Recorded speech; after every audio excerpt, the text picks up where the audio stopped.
On a Sunday morning in April, my husband of 7 years kissed me at the departure gate of Wilmington International Airport.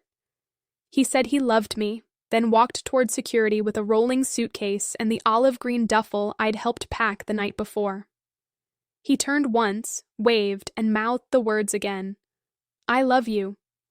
I waved back, tears on my face, chin trembling, the whole performance.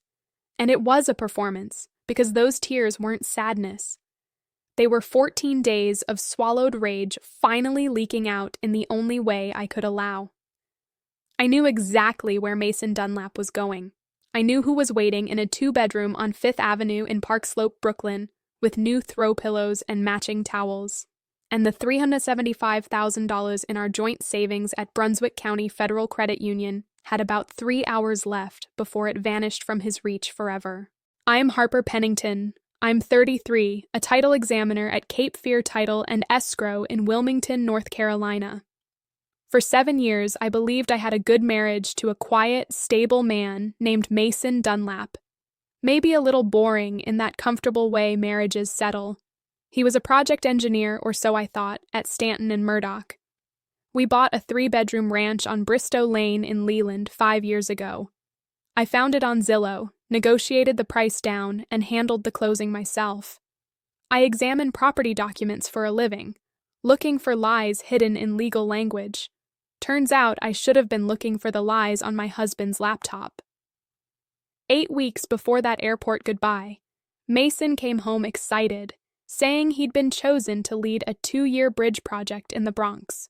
A career opportunity, company housing in Midtown. We agreed I'd stay, visit monthly. I cried real tears that night. I believed him. Then, 14 days before he left, I opened his sleeping laptop for a pot pie recipe. What I found was a Street Easy listing for a Brooklyn apartment, move-in date matching his departure, and an open email from Cleo Marchetti talking about their new place and a West Elm couch. I sat frozen for 4 minutes. My husband wasn't going for work. He was leaving to live with another woman.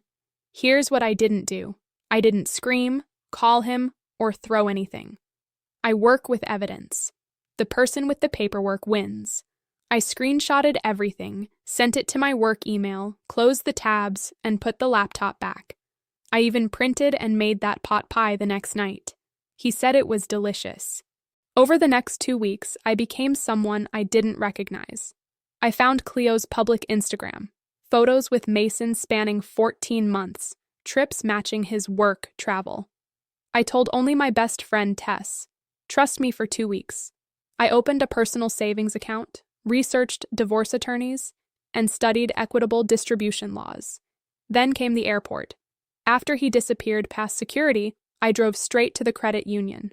I moved all $375,000 into my new account. $258,000 of that was from my grandmother, Irene Pennington.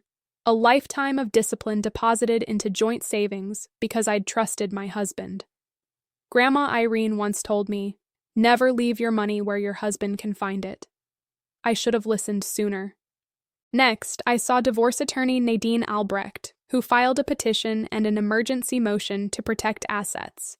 She recommended private investigator Vic Delmonico. I sent him Mason's details. Then I went home, and for the first time in 2 weeks, I felt in control. But this was just the beginning.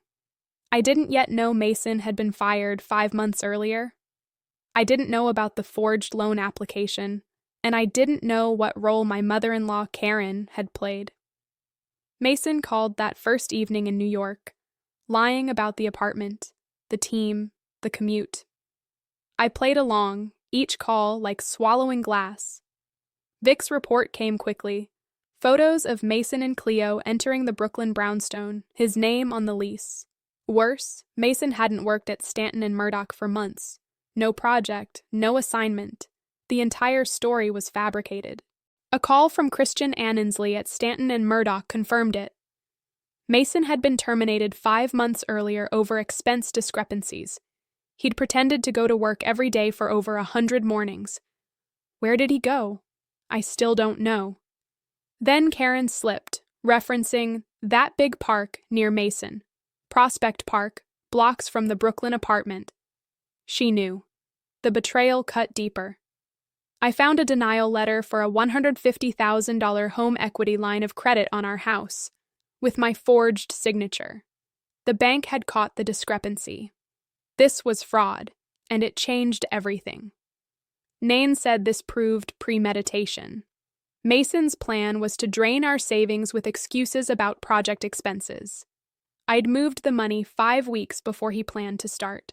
When Mason finally checked the account and saw a zero balance, he called 17 times in 2 hours. I didn't answer. The next morning, he was served divorce papers at Cleo's apartment.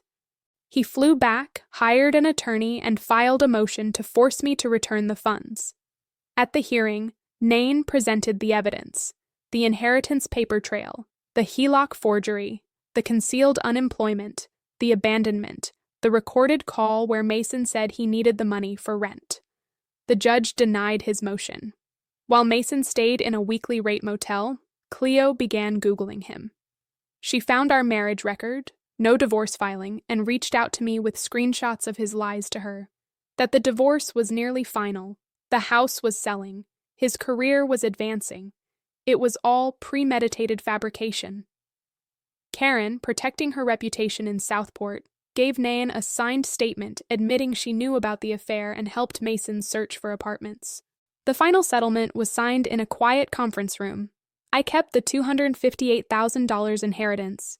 The remaining savings were split 75-25 in my favor. I kept the house. The forgery evidence remains available for potential criminal review. 3 months later, I painted the walls sage green, got a promotion, and adopted a 3-legged beagle named Hank. The house is mine, the money is secure, and for the first time in a long time, I know where I stand. Mason lives in a rental with a fraction of the settlement left, no job, and no relationship with his mother. Cleo sent a final apology. I didn't reply, but I understood. Last week, with Hank asleep at my feet, I thought of the woman crying at the airport back in April. She was already fighting, she just hadn't let anyone see it yet.